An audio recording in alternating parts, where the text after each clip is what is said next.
Today's episode is brought to you by Mazars. SoundCartel. Responding to proposals is a costly and time-consuming exercise. But when are you being taken advantage of? When are people simply just kicking the tyres with no intention to purchase? And when and how do you say, enough is enough? From SoundCartel, I'm Nicole Goodman, and this is Business Essentials Daily.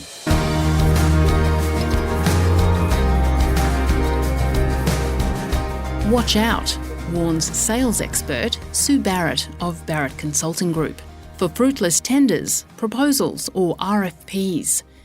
Beware the tyre kickers, she says, who'll waste your sales team's time, perhaps even with the intention of nabbing some useful IP in the process. She knows. It's happened to her own sales staff, and we'll hear how she responded to a serial tyre kicker in a moment. First, Sue Barrett tells Chris Ashmore every sales opportunity, won or lost, is costly. The marketing costs that you may have put up front in terms of attracting people to your brand, to your business, the sales cost of picking up a phone, making appointments, getting in your car, driving to meet someone, the time invested in those meetings, and of course all the other costs around, educating ourselves, getting ourselves up to speed and being ready to go. So everything obviously costs, there's nothing for free. And I always tell my team that whenever they're going on a meeting that it's $1,000 an hour. Now, not all deals are good deals. How do you determine whether a proposal is worth considering? Well, firstly, you have to understand what your business is about and what you do and what you don't do. I think the trap that some salespeople can fall into is that they try to be all things to all people. So coming back to what your business is about, how you help people, and then knowing what good clients look like. So not every client is going to be a good client for you. They may have certain views or values, or they just don't have the budget for whatever it is that you're going to propose. So I think you have to do your research first to find out what are the market segments and what are the types of customers in those market segments that you want to go after. What characteristics do they have that actually is good business for you? So if you're in the upper end of the market, you want to charge higher fees or higher premiums, then you have to understand what value you deliver beyond a price. And you've got to be prepared to say no to some people. Oh, absolutely. So as a good salesperson, you also have to be a very good detective. Now, the great thing about the internet and social media and likes of LinkedIn is that we can do a lot of our research first before we actually go and meet with someone. So we can assess, if you like, the organisation and what they actually do up against that sort of business criteria that we're looking for. Once we get closer to individuals and businesses, we actually then start to see how they behave, how they conduct themselves, what values do they have, what morals do they have, are they going to be someone that we can work with, not just try to keep keeping one step ahead of. Now, unfortunately, of course, there are tyre kickers out there. They request information from you, but they don't necessarily want to buy your service or your product. Why would they do that? And how do you know if you're on the receiving end of a tyre kicker?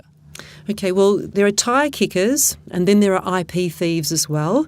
So there are people out there, they are either not sure what they should do, so they're hoping to use you as a free consulting service to work out what they should do. Now, they may have no intention from buying from you, but they know that you know your stuff in your domain of expertise, and so they're going to try and get you just to have a coffee with them. I know it sounds ironic because a lot of salespeople go, would you have a coffee with me? But there's a lot of people out there who go, I just need to know this, this and that. But what you have to find out up front is it a legitimate opportunity that's ready to go now? How big is it? What are they intending to do with it? How many different providers are they talking to? And these are the key questions that any good salesperson would be asking anyway, regardless of the opportunity. It's just sometimes you have to kind of ask them up front now and actually work out, is it a real opportunity now or down the track? And you have an example of a blatant tyre kicker who was, quite rude, to say the least, to one of your staff. Yes. What happened there? There was a company that we had contact with a number of years ago, and over that period of time, the senior manager there had contacted us with the intention, at least as it was set up front, the intention to do some sales training with his team. And given that's one of the things we do, we took a brief, we understood their situation, we asked all the key questions, was it legitimate, and so on and so forth. And we got lots of yeses to all of these questions, and yes, yes, yes. But 2 or 3 times over a period of, say, about 5 years, nothing ever went ahead. And so I just was sick of it, basically, because the amount of effort, we put into a good proposal, that takes time. It's not just, here's the brochure, see you later, make up your mind. It was crafted, it was customised to their situation. But it never went ahead. So when I add up all the costs, you can see that this particular client now has a pattern of history. Look, once in a blue moon, I get it. But they should be able to tell you why it didn't go ahead. We should be able to ask why it didn't go ahead. But in this case, we never got satisfactory answers. So when the new sales manager of this company rang through, who reports through to this senior manager, asked for the same information again, I actually told my team not to give it to them. I asked them and said to ask those key questions up front first to legitimise, or not, the situation before we put so-called pen to paper or fingers to keyboards to pump out a customised proposal. And we had explained to him that we're sorry to do this, but in the past we've had 3 or 4 false starts. And if he'd be so kind as just to find out the legitimacy of all of this, that would be terrific. Very reasonable. And he said he hadn't, but I suspect he may have spoken to the senior manager and basically came back and said to my staff member that what we had asked for was ridiculous. Now, I had deliberately set my team member to say these things because it was a test to see if they were being ridiculous, which they were. So the lesson was that, if your gut instinct tells you something's not quite right, then make sure you ask the questions. Make sure you're very clear about it in a very kind and considerate, professional manner. And reasonable people will be able to answer those questions. Unreasonable people will take offence, which is exactly what he did. So it didn't stop there.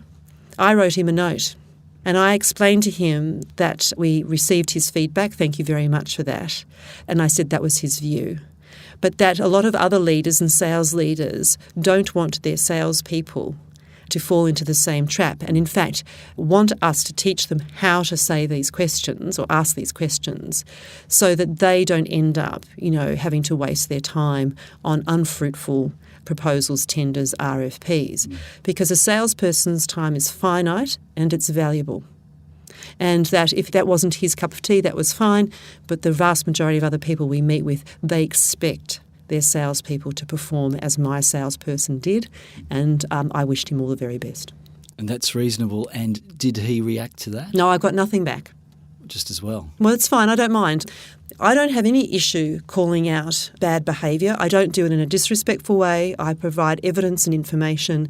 And those people I have found in the many years I've been in business, the unreasonable ones, you won't hear from them again because you've caught them out. Well, sales is a tough gig, and the temptation with tyre kickers, though, is to go along even if you have the suspicions they might be wasting your time, because if you're wrong and it turns out they are indeed legitimate, you've lost a sale, haven't you? Well, that's right. So this is the pragmatism you have to have as a good salesperson. Like I said, we already had a history with this other business, and so that's why we went on, the front foot straight away to assess it. Now, most situations you don't have that history, so you must take each opportunity as an open book, and you go there. But what you need to be able to do in that very first meeting is politely, professionally, but with candour, ask all of these questions. And if you're a good detective and the customer is reasonable and there's an opportunity now or sometime in the future, they will work with you. The problem that we get is a lot of people they haven't really worked out how to be candid and direct in a professional way. They kind of string things along because they don't want to ask those tricky questions that might be a bit, ticklish. And so they end up having lots and lots of meetings that don't go anywhere. And that's what I want to stop people from doing. I want them to have a meeting with a prospective client, assess the situation, and then agree with each other where you want to take it next. Now, if that's not something for 6 months, fine. But you also don't want to give away everything in the sales meeting either. So you've got to hold your powder dry and provide certain things that make it interesting for people to want to keep talking to you, answer the questions effectively, but make sure that you're not just giving, because once you've given away something for free, it's worth nothing. Finally, Sue, what can business owners do about who they suspect are tyre kickers? What's your advice? Selling is a team sport, so the business and the leaders of the business must be very clear about what they're going after in the marketplace, make sure their sales team understand what the good clients look like, what good business looks like, what we want to do, what we don't want to do, so that then the salespeople are actually able to be discerning about what is good business and what isn't good business, and not say yes to everything, and learn to say no to business that's not right. Doesn't mean that the people have been unreasonable, but it's just not right for each other. But also, too, to become good at picking out those tyre kickers, IP thieves and time wasters who are just, oxygen thieves, basically, and also can actually, cause problems in our businesses by just wasting time. We want to get in front of the right people. We just have to make sure that we have a range of variables working together. And it's also skilling people up and building their confidence and competence in this area. That was Sue Barrett, Director of Barrett Consulting Group.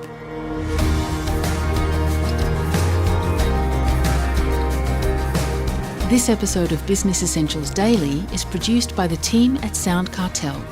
Thanks for listening. I'm Nicole Goodman. We'll bring you more Be Daily tomorrow. Follow @BE Daily Podcast across social media and head to bedaily.com.au for more from the Business Essentials Daily podcast. SoundCartel. This episode was brought to you by Mazars. To find out more, visit mazars.com.au. That's mazars.com.au.